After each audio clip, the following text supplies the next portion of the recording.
welcome everybody joining us on our final webinar of 2024. I can't believe it.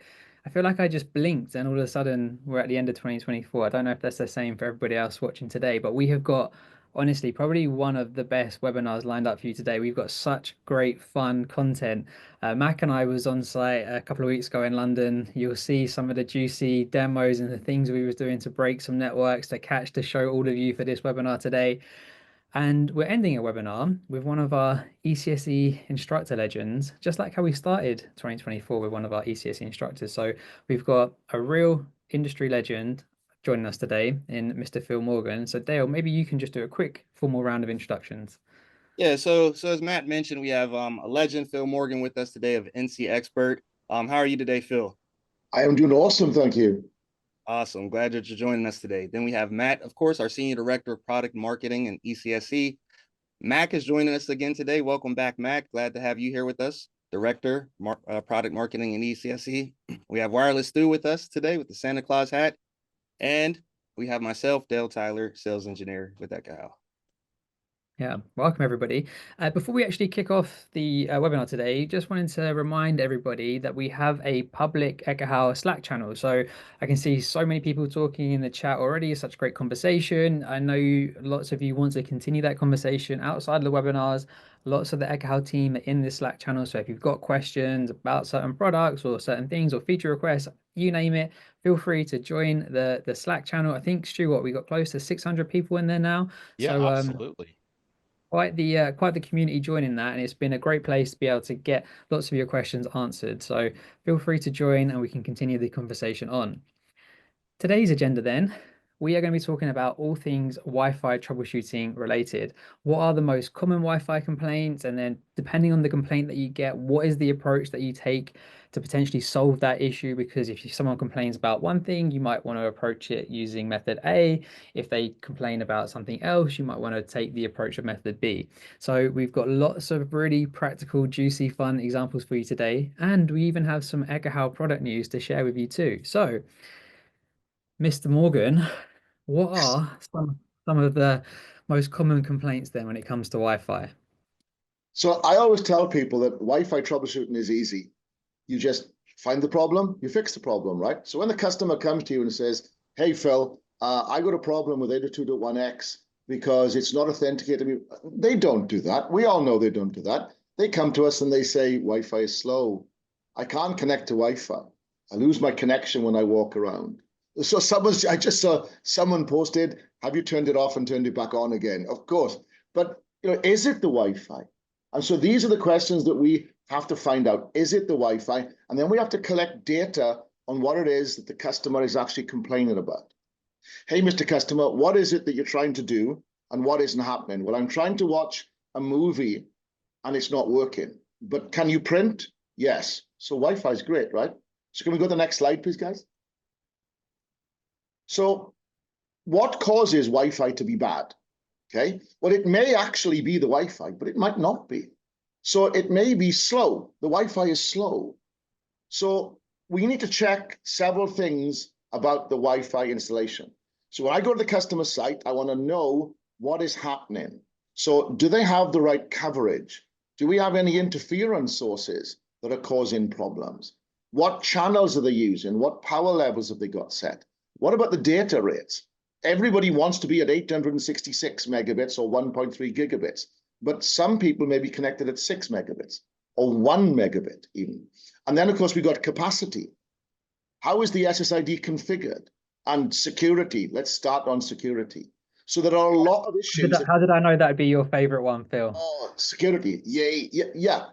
And that's it, Matt, right?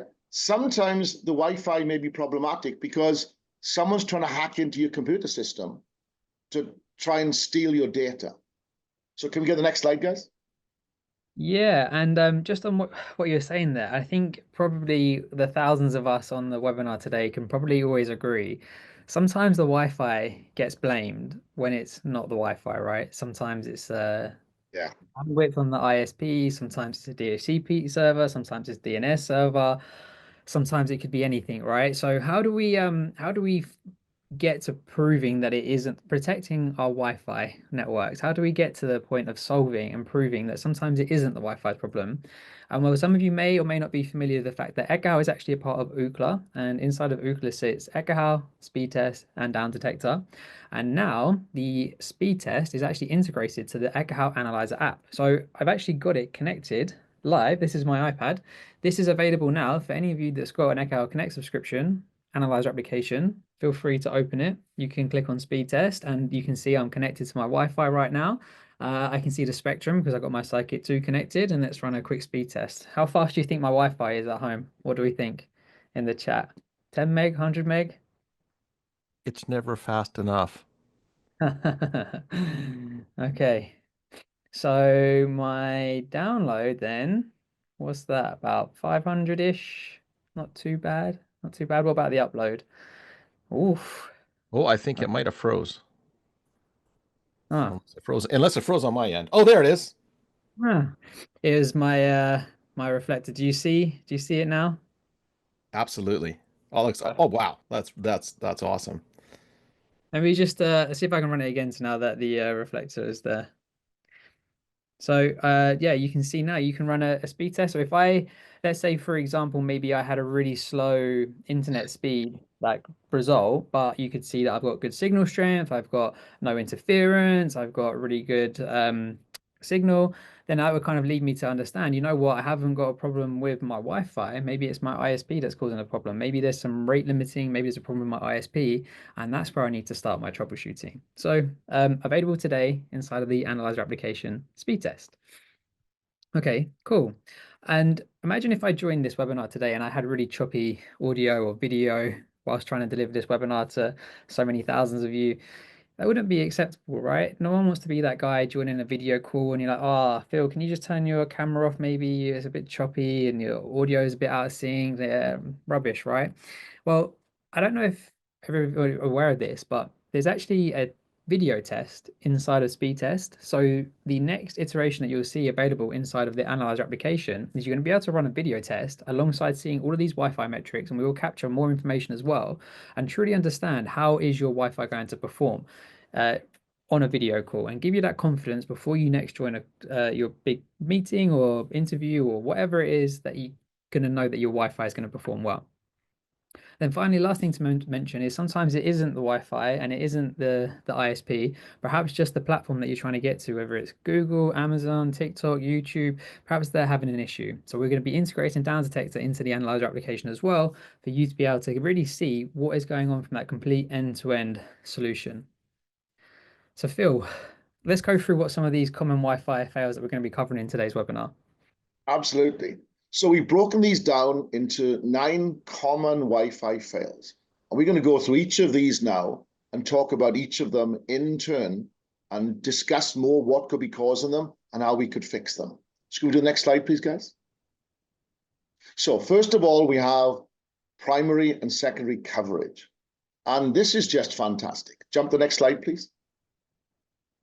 It may be that we don't have coverage where the client is, or the client may be at one point and they may roam and they roam over and there's no coverage. Well, that's an easy one to fix. You can see that easy in Ekahau, and you can say, hey, we need to add an AP, and we add a new AP. So coverage issue identified, coverage issue resolved. Nice and easy. So that's an easy one. Do we have coverage? No, fix it.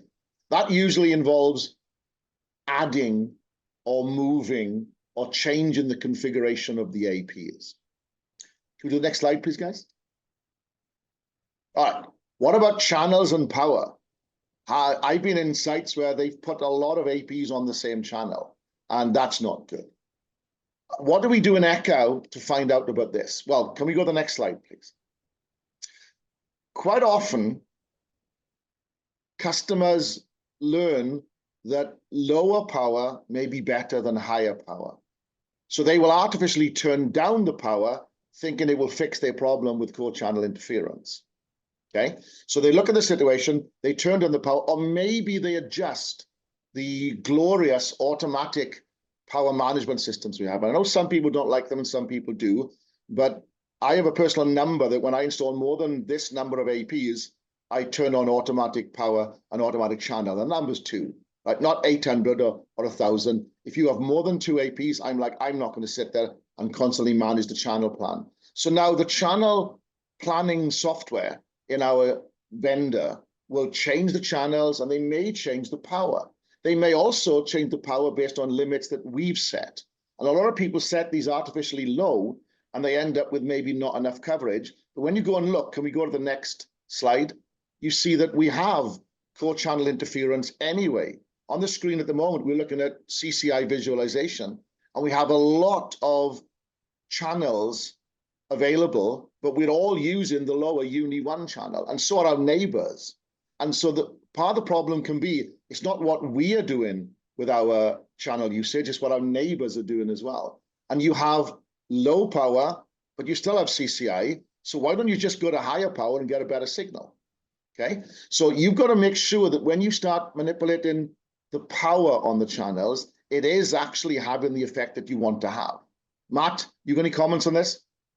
No, I couldn't agree more. I think it's just quite a common misconception of that. Sometimes people think they can just turn the power down on their radios and it's going to, reduce the amount of channel interference that they have. But actually, what it does is if you reduce the power of your radios down so low and you still have channel interference, it means the connection's going to be bad. So they've got bad signal, less complex modulation scheme, lower data rates, slower Wi-Fi. And then you factor in the fact you've got CCI, then it's going to be a pretty nasty combination and performance of your network. Then, and of course, go ahead, sorry. Matt. I was going to say, No, and of course, if you I lower was the going to power move on down, to the next slide, so I'll let you finish your thought there. I was going to say, if you lower the power down, like you said, you end up with lower speeds, which means it takes longer, which means you end up using more airtime, and it's just a negative effect. Yeah. Someone just said something great in the chat, like lowering the power isn't a solution for CCI, but also if you have the power up too high, then that can also be bad as well. So it is a bit of a sweet spot, and that's always why it's so important to go on site, measure, understand your environment, the walls, your attenuation, what powers to use, what channels to use, and then factor that into your designs and your deployments, and then configure your management systems in a way that reflects what you've actually measured on site. So that was a really great point. So yeah, thanks for bringing that up. We're going to talk about interference now, and still kind of on this topic of channel interference, and the AP has been restored back to the kind of like regular transmitting power levels, let's say. But what do you notice here? There's 5 APs in this small office in London that we was at a couple of weeks ago, and all of the access points, they're technically using different channels. So these 4 APs, one's on channel 40, one's on channel 44, one's on channel 40, and one's on channel 48. So sorry, 2 are technically on the same one. But if you notice this other number here, it says it's 80. So it means they're using 80 megahertz wide channels. And that's what you can kind of see reflected in the spectrum here. And what's happening here is that not only do we have CCI, but because when you're using wide channels, you actually bond multiple 20 megahertz wide channels together. In this example here, you've got 4 20 megahertz wide channels bonded together. Only one of those 20 megahertz wide channels becomes the primary channel. And on that primary channel is where the access points will listen and detect if there's other Wi-Fi being transmitted on the channel to then know if they can or can't access the medium. So when you have APs that are using wider channels with conflicting primary channels, when they go and do that check, they don't understand that it's Wi-Fi, and what happens is they end up just trying to talk over each other, and that causes lots of retransmissions, and then performance will be bad in your environment. So this is something that you really want to try and avoid. And I'm probably thinking, wow, this Wi-Fi in London must really suck, but this was all put together for demo purposes. Looking at this visualization on 2.4 gigahertz, I think we would all probably agree that the primary coverage looks pretty decent here on 2.4. So even with the channel interference, like that we got good coverage. But we did another let's say lab demo example where we surveyed again, and now taking a look at this on 2.4 gigahertz, from this access point, something looks up. Would you agree with this heat map? Like it's the same office, we've just surveyed again, we tweaked a few things, but you can see like there's some signal coming from this AP, but there's like gaps and other weird things that are going on, right? So like what do we think is going on? Let me know in the chat, like why do you think we're seeing such a bizarre heat map on 2.4 gigahertz? I'll be interested to see what you all think. I get the joke there, Tristan. I like that.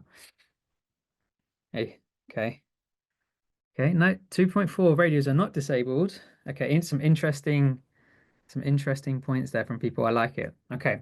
So like if you, let's say I did a survey and I had a device that didn't have an integrated spectrum analyzer, just like say Wi-Fi radios, for example, this is all the information that you would have seen. And why I mention that is because now, if we look at the interferer visualization in Ekahau, and because we got the spec an, what you will notice is actually on channel 11 there is a interferer, and also on channel 1 there is a big interferer as well. So even though there's 3 access points there that technically could be broadcasting on 2.4 gigahertz, this AP here is like, damn, I'm not even going to beacon and broadcast on channel 11 because that interferer is so high. And also another non-Wi-Fi device on channel 1, so that means that there was 2 APs trying to just use channel 6. So if you survey your space without a spectrum analyzer, you're quite literally missing half the picture about what could be potentially causing your issues there. If you just look at that heat map visualization, some of you got it that there was some interference there, but a lot of you were saying other things like, oh, it's just a coverage or the AP's turned off, and you'd be guessing. So this really does give you that visibility to understand like, what is going off, especially in your RF space. And I know this is on 2.4 gigahertz, but you see so many of these devices on 5 gigahertz as well, like moving into that 5 gigahertz space, occupying some of those channels. You might be like, why are my APs not using some of these channels on Uni 2 for whatever reason? And it's because they're susceptible to non-Wi-Fi interference.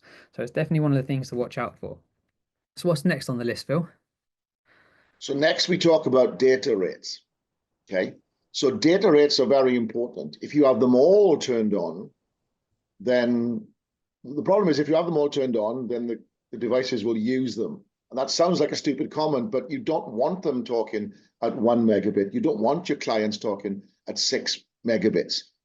So when you have, for example, the lowest mandatory basic rate turned on, all beacons or broadcasts and beacons are sent at the lowest configured mandatory basic rate. So that means every single SSID that's been advertised is going to be advertised at the lowest possible speed. And on 2.4 gigahertz, that's 1 megabit. So that's everybody talking slowly. And you're doing this 15 times because you've got the same SSIDs all on the same AP configured for the lowest mandatory basic data rate. So it's good to turn off speeds below a certain value. Now, obviously, you've got to test this because there are some devices, and I'm talking to you, healthcare people, you know the way this works. There are some devices that are quite older, and they don't like it if you turn off certain speeds. There are some devices that won't work if they can't do 1 megabit. Now, these are older devices, but they're still out there. But turning off minimum basic rates or turning minimum basic rates down to a number like 12, maybe, in one, turn off 1, 2, all the B speeds, turn off 6, turn off 9, can have a huge impact on the performance of your network. So we got a view here called the channel utilization view, and this was with having those 15 SSIDs turned on and the 1 megabits per second as well.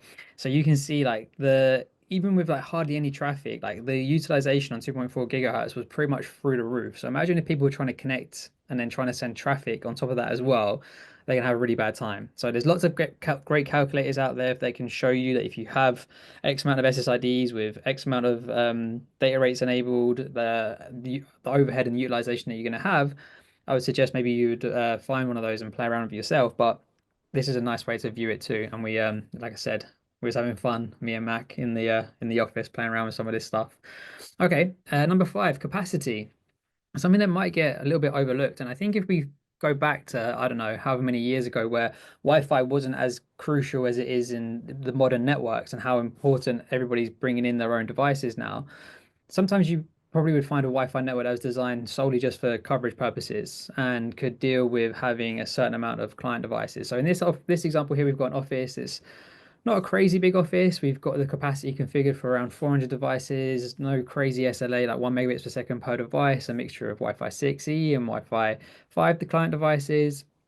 And we can see with this amount of access points, this density, there's not really any issue with the capacity. But then fast forward a few years and you've got more and more devices, more and more users bringing in their own devices, and everyone's got a smartwatch, an iPad, a laptop, a personal phone, a work phone, and all of a sudden the capacity can go up. So with a design that was purely based on coverage, Yeah, what happens when it gets busy? And what we did here is simply just increase the number by 200 devices, so an extra 50 devices of each device type. And you can see with this amount of access points and these radios, and there's no channel interference here, like we've done a good channel plan and stuff like that, we can see that it's not going to be able to cope with the amount of devices. So the solution to be able to fix that is you're going to need to have more access points, more airtime to be able to deal with the increase of capacity. So kept the device amount the same, but just added some more APs. And you can see now with that shift going from splitting devices across 5 and 6 gigahertz and having a well-designed network, not just for coverage, but also thinking about capacity as well, is so important. And now fixes those issues there. Number 6 then, SSID configuration. And I think this is probably one of the scariest complaints I get when it comes to Wi-Fi, like devices like just randomly dropping off the network. Because this could be like one of gosh knows how many things. Sorry, I just seen Mac was trying to ask a question. Had a good question. Does minimum basic rate impact range? So well, that's a good question. So if I just jump back, maybe where were we? Let's say just here, where we've got these low data rates enabled, this basically means that as you move further and further away from the access point and the signal goes down and down and down, as you move away from the access point and the signal deteriorates, your data rate speed that you're connected at will also rate shift down. So if you had it set at 1 megabits per second, this means you'll be able to get really far away from the access point and then send your data back to the AP and it'll be send it back really low. So that signal doesn't like change if you have it set at 1 megabits per second or 6 or 12. What will happen is that as the client device gets further and further and further away, if you set it to, let's say, 24 megabits per second, when it gets to that 24 megabits per second threshold, that's the last point where it'll be able to transmit its data. So when it drops below that, let's say to 12 or 6, it's not going to be able to, send its data back to that access point. It's going to have to go and find another AP to go and join. I'm not sticky. I don't know what you're referring to there, guys. I am watching you in the chat. But yeah, great question. So do keep it coming. And we were just on the point about SSID configuration and getting complaints about randomly randomly dropping off the Wi-Fi network with multiple different devices. And I had this issue personally recently with a customer, and they come to us and was asking us some questions about it. Perfectly designed Wi-Fi network. It was all installed really well, great coverage, no interference, great channel plan. They configured the network really well, and but unfortunately, there was just devices that were at some point just getting randomly kicked off. And one of the things I really love about the Ekahau Analyzer application is this view called the network overview. And what this does is it gives you a peek into how the Wi-Fi network is configured without having to log into the controller. So you've got all of these devices, they may support certain things, different channels, different amendments, different data rates, different country code, etc., etc. And you can look here at like how the networks are configured, so different SSIDs. And in this scenario here, like there's a few things I was trying to watch out for. There's management frame protection and also some of the amendments like 11R and 11V. Because I've seen from my experience that sometimes some of the devices, even though if they say that they support these amendments, the way they actually implement them can cause some issues. And what I ended up doing here was just turning things off kind of like one by one to try and figure out what was going on, because there were so many devices having these issues. And with 11V and mandatory frame protection enabled, I disabled one by one. And actually, in this scenario here, it was because of management frame protection was enabled. So this was causing the devices to like randomly just drop off the network. I don't know what it was, but after we turned that off, no more issues. The reason I want to highlight that is because sometimes it's really difficult to understand like what your Wi-Fi clients in your network are capable of doing. Sometimes you've got to do some quite advanced stuff to be able to figure this out. Sometimes you can check a data sheet and it'll tell you, and sometimes you check a data sheet and it'll just be like, yeah, this device supports Wi-Fi. So we're actually going to be launching a feature coming again to the Analyzer app very soon called our client analysis. So what you'll be able to do is just have your Sidekick turned on, bring a particular device close to the Sidekick, and it's going to begin all this analysis for you. So it's going to tell you everything that the device is capable of doing. You can look at what the access point is broadcasting as well, and then see if there's a mismatch in the configuration or what your device is capable of doing. This is going to be great for troubleshooting, but also for when it comes to designs. Like I've done so many warehouses or complex environments where you've got scanners or infusion pumps, medical devices Phil mentioned before.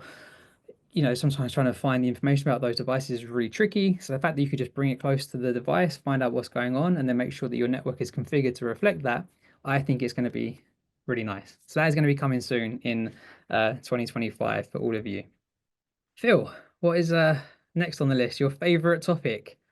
My pet subject, security. So I don't believe we're paranoid enough. It is incredibly easy to attack Wi-Fi. And if we all just upgrade to WPA3, then a lot of these attacks go away. But it's not always that easy, Matt, right? It's whenever you try and, hey, everybody, let's go WPA3. But I've got these clients that are very important that we can't upgrade, blah, blah, blah, and you can't do that. So we have to be very careful and be very aware of security. And any help we can get to find out how secure our systems are is just awesome. Can we do next slide? Yeah, I'm going to pass over to you, Phil, because this is where it gets quite juicy, I would say, from some of the That's things. fun. Yeah. So one of the worst things we can have is a rogue AP. And a rogue AP, if you spell it wrong, it's a rouge AP, and that ends up in like an off-color purple. Not a rouge AP, a rogue AP. A rogue AP is an AP you don't know about. Now, it may not necessarily be some kind of criminal activity trying to break into your network. I've been in situations in companies where it's the end of the year, the accounts department are getting so stressed, okay? It's the weekend, there's a problem with the printer or Wi-Fi, so they go down the retail store, they buy a little router AP, they buy a printer, they bring it in, and of course they plug it into the network because it's convenient. So now you have access to your network that's no longer under your control. So rogue APs, or what we call shadow AP, a shadow IT in this situation, is where people are bringing their own devices in and you don't know about them. You've got to hunt these down and stop it. Have policies saying, don't do this, hunt them down, remove them. But in the situation we're coming up to now, we're going to show a situation where an attacker purposely set up a rogue AP and then started doing things to disconnect the users from the real AP. And the users don't notice. They just notice that it starts working again. And they don't know that now all their communications are going via this rogue AP. It's actually incredibly easy to do. And until you've tried it and done it, it's quite scary. Now, the first thing, go ahead, Matt, go ahead. I just wanted to set the scene a little bit more for all of the people in the audience. So what we've got here is we had 5 legitimate access points in the environment, and it was broad, and one of the SSIDs was called Ekahau Lab Personal. And then what Phil was just talking about is we had this device here, which was that rogue AP, and that is also set up using the same SSID. And the SSID is using a pre-shared key. So in this example, it's the person knows what that pre-shared key is. Maybe you've got networks out there that haven't had their password updated and or passphrase updated for a really long time, and a bad actor, has been able to remember that, and they've configured a rogue device, same SSID, and they've got the same password as what the legitimate corporate access points are using. And now the ultimate goal is to get you to disconnect from the legitimate corporate Wi-Fi to connect to the rogue device, and then harvest credentials or however you want to then capture data. And the heat map that you're looking at right now is the coverage coming from that rogue AP. So you can see throughout the whole office, it can be heard. So just to set the scene a little bit more, and I'll pass it back over to Phil now. Yeah, but Matt, they're never going to get to the PSK, are they? Actually, Phil, if you're lucky, it's written on a yellow sticky under the keyboard. If you're unlucky, it's written on a yellow sticky attached to the monitor, Matt. Right? Everybody knows the PSK. It's just clearly visible usually. So, what can we do to stop this? Well, we can't if we have management frame protection turned off. And just turning on this one feature will keep us safe and protect us. And I believe we actually have a video of an attack coming up, don't we, Matt? Yeah, so there's a lot going on in this video. We've got a device that can send a deauthentication attack, and the laptop is currently associated to the legitimate corporate Wi-Fi. but with management frame protection disabled. So what happened is we turned on the deauthentication attack, and it basically started blasting on channel 11 to the access point that was near to where we was doing the testing. And what happened is this laptop, it got disconnected from the corporate Wi-Fi, and then it reassociated to the rogue device. All because of, yeah, like you said, management frame protection was disabled. So it was really simple just to send that broadcast deauthentication frame. That's what when you enable management frame protection, that's what you're going to be protecting yourself against. However, in this scenario here, with it turned off, you can see just how easy it was to break that connection and then to reassociate. And now Mac could do all kinds of bad stuff to my laptop there. So like Phil was saying, like how can we shield ourselves from these kind of attacks, right? So what we did, the exact same test, but we enabled management frame protection. Now, so the same thing. And then in this video, what you'll see is that we do the same attack, the same deauthentication. You'll see the channel get really, really busy. But what you'll notice is that we don't get disassociated at all. And the important point there, Matt, of course, is that the client is sitting there now going, la, la, la, I'm not listening to you. I know that you're not my real AP, and it's completely ignoring, and it's blocked the attack in its tracks, right? Yeah. Yeah, and I can see people saying MFP or PMF. I know it's like some people say management frame protection, some people say protected management frames, some people say tomato, some people say tomato. I should have got someone from the US to say that probably. But we all know what we're talking about here. So in this, I'm not saying aluminum. Nicely done. It basically in this test here, the difference between having managed frame disabled and re-enabled, we didn't get deauthenticated during this attack. So that should mean that we're completely safe now then. Maybe. Maybe, but is that truly the So let's watch what happens here. So again, we've still got management frame protection enabled, and we're connected to the corporate SSID, and we're not even bothering now with the deauthentication attack, but we do something else. So you use a device, and watch what happens to the spectrum when that gets enabled. Dun, dun, dun. You see that because this device absolutely slammed 2.4 gigahertz, the laptop completely dropped off the network. And even with management frame protection enabled, we disconnect from the corporate Wi-Fi, and then the laptop automatically connects to the rogue device. So even with management frame protection enabled, it can still be caused to get you to connect a rogue device. Now, we're not here to try and like scare you or anything like that, but what we want to say is that it's so important to go and do a Wi-Fi survey of your environment, because this is how you're going to find these devices. If someone's got a rogue device, a honeypot AP, and trying to do a man-in-the-middle attack, if you do a survey of Ekahau, we will literally show you the exact location and the coverage coming from that device. So you can go and find it, remove it, locate it, get rid of it. If someone's bringing in a device like this, because we have a spectrum analyzer integrated into the measurement device that we use, Sidekick or Sidekick 2, it will find these devices for you as well, show you their impact, show you where they are. You can go find them, get rid of them, remove them, get them out of your network. What's this bonus pick? Actually, before I bring it up, let me ask a quick question to the audience. We're going to show you a device that is also a potential security vulnerability. And it is probably one of the most common things you will find during a Wi-Fi survey. What device do you think it is? So we did a survey. There was a device that had its Wi-Fi enabled that it shouldn't have, and it was connected to a corporate LAN cable. Okay. Lots of people saying printers, cameras, wireless camera, yep. Scanners, drone. Oh wow, that would have been cool if we found a drone. Okay. Me. Yes. We found you, and we removed you from the corporate LAN cable. So yes, Phil, I think this must be one of the most common things that you probably see every time you do a Wi-Fi survey.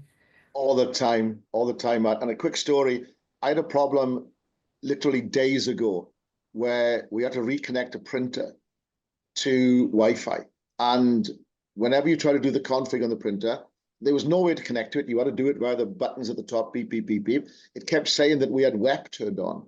And it took me ages to work out that it was the printer that was the problem. And we had WPA3 turned on, and the printer was saying it's WEP. So we had to downgrade that particular SSID to WPA2 so the printer would connect. Now, if it's a Wi-Fi printer, that's great. But if it's plugged in wired, people still turn on Wi-Fi because they say, hey, we want to be able to print wirelessly. They don't understand that turning on the Wi-Fi on a printer that's wired connected is a waste of time, because now it's going to start advertising itself as a print server and possibly, potentially set itself up as its own AP.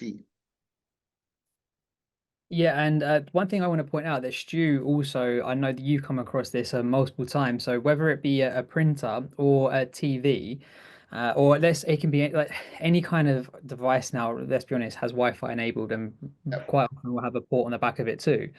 One of the things that we've come across on multiple occasions is the fact that, let's say the IT manager, they put in these printers or they put in a TV and they actually do the right thing. They disable the Wi-Fi on the printer, because Cameron asked in the chat, like, why is this printer got its Wi-Fi enabled if it's hardwired? And that's the right thing to say, because the example of, if you're in this office space and you've got a laptop and you're connected to the corporate Wi-Fi to print your document, you don't disconnect yourself from the corporate Wi-Fi and connect to that direct 26 blah blah blah blah to print your documentation. You just print it over the Wi-Fi because your corporate Wi-Fi is connected to the same corporate LAN cable that this printer is connected to. So there's no need for it to have its Wi-Fi enabled.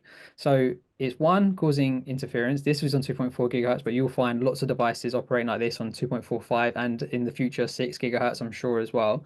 So that will be causing your Wi-Fi congestion. The other thing is that if they're not managing the passphrase, it's probably on the back of that printer. And if someone knows it, and let's say, this is a floor and this is one floor of an office in London, there's multiple other occupants, other people occupying other floors here, they can probably hear that printer's Wi-Fi too. So if they're able to hear it and they know the password, that's a really easy method of getting onto your corporate Wi-Fi.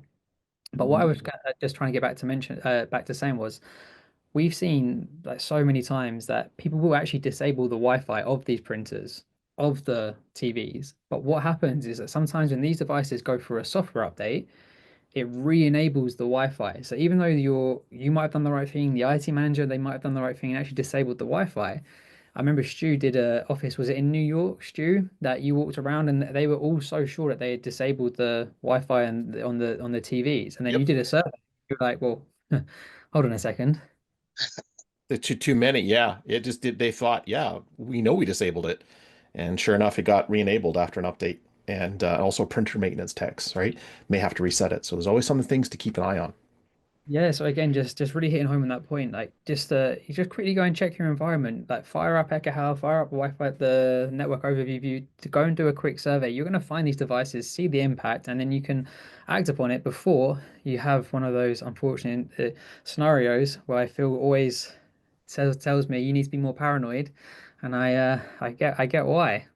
So yeah, that's why you should. I just want to add a quick comment. Stu Gumans just said security audits. I want to please encourage people, don't do the security audit when you've been hacked. Do the security audit now to stop yourself being hacked. Very important, Stu, right? Yep, absolutely. And also, I'm not sure if people are aware, but we have made it much that we've included security visualizations and features into the survey application, into AI Pro, into Optimizer. You can download a security report to find, like, just to quickly see this information faster for you to make it more visible. So please, like Phil said, do this before, not after. Yeah. Okie dokie, then let's move on to number 8. So let's say that you've done your design, you're really happy with your access point placements, you've gone to site, you've done your surveys, you've fully provided beautiful documentation to the installation team, and you know it's going to be a great performing Wi-Fi network. Even if you're, let's say you're a CWNE and you're really confident in the performance of like what it's going to be once it's deployed and installed, if you don't manage that physical installation, there is a really strong chance that your Wi-Fi design might not work well. And I'm going to show you just a couple of examples of why the network might not have been performing too great here. So let's pay close attention and see if we can spot it together. So we've got this access point here, took a picture of it, and it's installed around all of that kind of ducting and metal and piping. Do we think that's a good place to install an access point? Yeah. No, no, no, no. Exactly. So the positioning, the design might have been fantastic, and the solution to install them might have been really clear. But if the installation team misinterpret it and they just see an X marks a spot or a dot on a map, they will just go and go, oh, I'm going to put an AP right here. They may not be familiar and understand why putting an AP around all of that metal and it's going to cause lots of reflections, retransmissions, and bad performing Wi-Fi. So managing the full process, not just coming up with the design in the software and providing the report, but actually making sure you physically go back, do a post-deployment survey, really understand where they've mounted the access points, because it can play a big part in the performance of the Wi-Fi. Let's have a look at another example here, and again, pay close attention, see if you can spot what the problem might be here. Oh, yeah, I'm not too sure it should be like that, right? So yes, again, the physical environment is so important. And I've seen some people ask me or say online, like, is it still important to go and do like Wi-Fi surveys or go to site still? Can you not just do things remotely now and completely offline? My answer is always going to be no. It's so important to go to site. You want to you want to go to site just to visibly understand the environment. Like, where can you mount access points? Where can you run cables? Is it a hazardous environment? Do I need to protect the access point with an enclosure? And whilst you're there, yeah, you may as well do a survey. Understand how your signal attenuates in the environment. How much channel interference do you have? Do you have any non-Wi-Fi interferers there? Do you have any rogue devices? There's so many benefits of still going to site, collecting data, but visually just looking around and understanding that what is going on. You can interpret so much from looking at a floor plan, but you get so much more from actually going to site and really understanding it. And the thing is as well, like, environments change all the time. I was talking to someone just on Monday.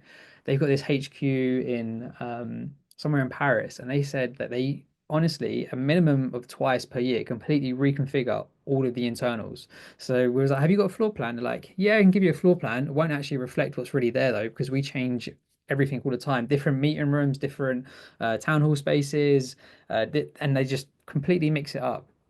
So the benefit of regularly checking your environment is twofold, because you get to understand what's really going on, and then you can account for changes later as well. So really important thing there. The last thing I wanted to mention is that, Phil, I don't know if did you say this earlier or not? I can't remember. The fact that Ekahau helps you with pretty much every single one of these points that you can see on the screen here, like these common issues. And point number 9, you might be thinking, well, how is Ekahau helping with that? Well, with the integration with speed test and down detector, we're going to be able to give you that visibility into some more of these services to really understand, is it the Wi-Fi? Is it another part of the network that's causing these issues? And then maybe we'll also have some other new things coming next year that might be able to help you a little bit more with some more stuff. But Phil, whilst we were preparing for this webinar, I believe you said that there was like one of our applications that you use, like, it's so great to help you with finding all of these issues, and it was this, right? Yeah, this is awesome. This is like having a CWNE looking over your shoulder, telling you not to make obvious mistakes. It's just so wonderful. So you can just load your, and I want to point out something, Matt. When people say do a survey, you don't need to do a 5-day survey. You just need to take a little wander around your building. Just walk around your building with Ekahau and your sidekick, gathering information. If there's a point where there's trouble, just stand there and collect data. And you can then take that information and analyze it. So it doesn't need to be like a 5-day survey when we say, do a quick survey to validate something. And then you can upload your survey up into the cloud, and it'll get analyzed, and it will report the status to you. Hey, we found some rogue devices. Hey, do you know you're using 40 megahertz and 2.4 gigahertz? Hey, do you know you're using the same SSID on 2.4 and 5 gigahertz? All of these things, all of these basic best practices will be told to us, Matt, and then we can go and fix them before the problems arise, right? Exactly that. And sometimes everybody is so busy these days. It's so easy to just overlook something by accident because maybe you're trying to analyze something really quickly. So I can see lots of great people on the webinar, and I know that there's someone in here particularly that will uh, lives and dies by checklists, having a checklist. And what I love about Optimizer is kind of like your expert checklist. So sometimes maybe I forget to look at one of these configuration options, or maybe I forget to look at one of these heat map visualizations. But if I just run the file through Optimizer, I can just see in a nice traffic light system, green is good, amber, I've got some issues I need to try and resolve, red is something really bad. And that can just be that fail safe to just catch some of those things that might have just fallen a little bit far from the tree that I may have missed. And the other thing is Optimizer, in next year as well, it's going to be able to have a look at even more fields. So there's going to be some more criteria that we can check against as well for you to expand that kind of net to catch some of these things. Because as we all know on the webinar today, I'm sure there's so many different things that could potentially be causing you to have issues with your Wi-Fi. It's never one size fits all. You could have one office running the same access point, same firmware, and then a mirror of that exact same office, but with different client devices. And the um, feedback would be that the Wi-Fi is so bad at one of them compared to the other because of, I don't know, one small thing. So it's great to have this in your kind of like back pocket to just help you look through that. Just want to And make a comment, Matt, if I may. I'm seeing people making comments saying it's going to take days and days to do a survey in a large building. Please don't misunderstand me, guys. I'm not saying doing a survey. I'm saying doing a quick walk around data capture so you can use these tools. We're not talking about doing a full survey. You just walk around, and if you've got like a 5-floor building that's a huge square footage, I'm not saying survey everywhere. I'm saying go to the place. People in the accounts department can't connect to the Wi-Fi. Go down, turn on Ekahau with your sidekick, and collect the data of why they can't connect. So yes, surveys are still long, extensive gathering of data. But what I'm talking about is when you just want to do a quick walk around the building to gather data, to see what's going on, and do a preventive walk around to see, do you have rogue APs and so on and so forth. Matt. yeah, so I was just going to say, even if you've got a super large venue, you can survey it a lot faster than you think. So Mac and I did a 1 million square foot warehouse Mhm. this year, last year, I can't remember. The square footage of it is a million square foot, so that's pretty big. How long do you think it took us to survey a 1 million square foot warehouse? Was it? Yeah, I know, Mac. I can't remember. It's all a blur now. Was it this year? Last year? It feels like it could have been at any point over the last however long. So people saying a day, an hour, a week, 3 days, a year, 36 hours. So well, actually, what happened with the that warehouse, you can share that project file with multiple different Ekahau users. So what we did is actually there was four of us. So I had a sidekick, Mac had a sidekick, and there was the two guys from the warehouse. They had a sidekick as well. And we divide and conquered, and we actually surveyed the warehouse multiple times in one day. So we actually split it up and we did different quadrants each because we wanted to survey the existing Wi-Fi to find out what was going on. And then we surveyed again to look at where to place access points and mount them. And then we walked around again to do like pictures and other bits and pieces like that. So even yeah, well, not dividing and conquering isn't cheating, but yeah, you can share like big project files with multiple users, and you can divide and conquer. And even what a task that might seem like it's going to take forever, you can actually conquer it really easily. And it's that with you can just walk around. So even if it is a huge space, I'm sure you can actually probably do it a lot quicker than you think. And then once you've got access to that data, you've got things you can optimize, things you can reconfigure, redesign, etc., etc. Okay, few things. Next year's, I can't believe I'm saying this, next year's webinar, gosh, 2025 first webinar of the year is going to be a deep dive into designs. So you may or may not have seen in our online software, we might or might not have 3D views that you can play around and look at them, visualize your space in 3D now. But we are going to be going through lots of different design scenarios for offices, for different like warehouses, for example, mounting heights. But also, I really want to cover lots of things that you might have heard. Like, why should you Why is it not best practice to install APs in hallways? Why should you not install access points with integrated omnidirectional antennas above 5 meters? So we're going to go through lots of great design concepts. We've got loads of new features coming out. We've got lots of cool things to show you. So make sure you get yourselves signed up for that.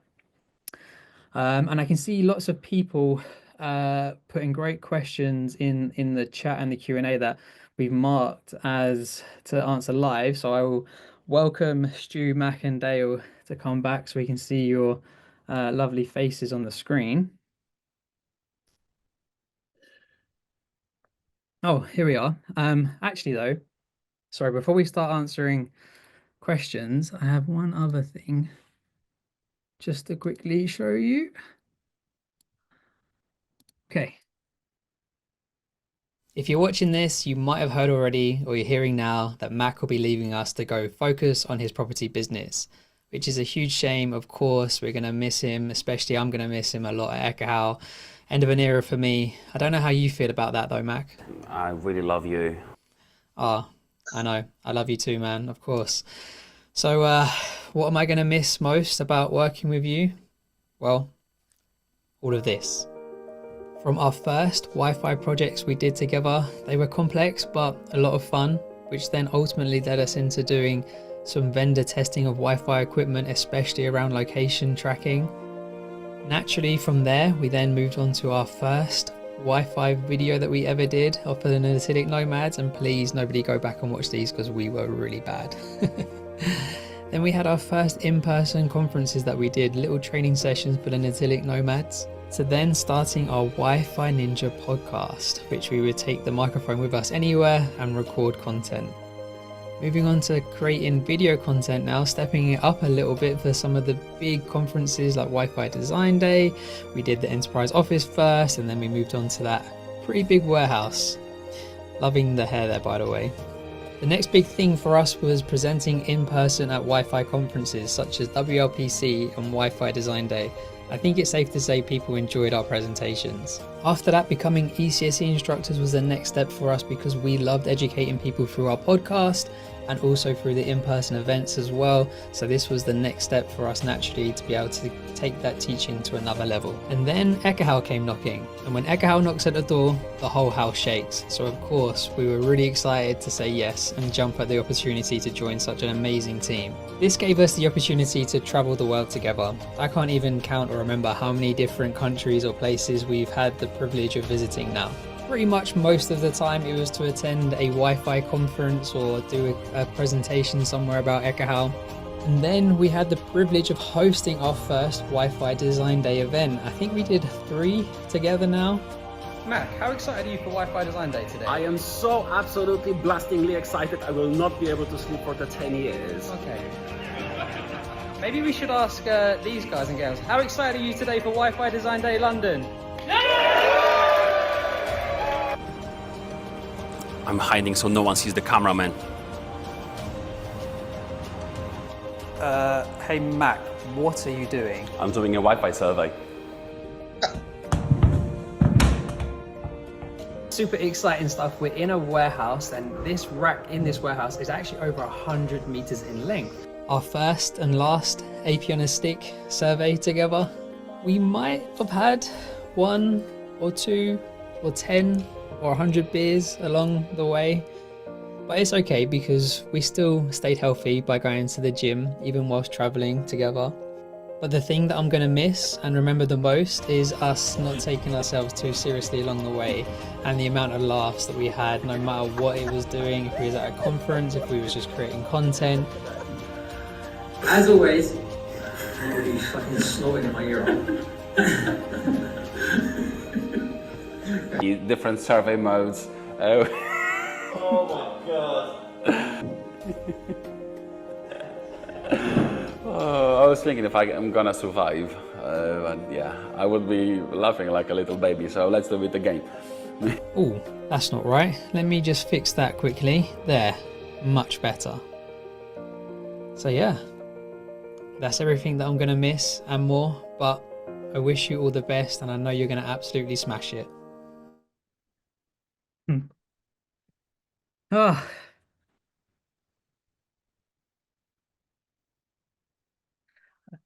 So yeah, so I wanted to quickly share that with with you. And I know he can't talk, but I thought everyone would like to see that on the last webinar today.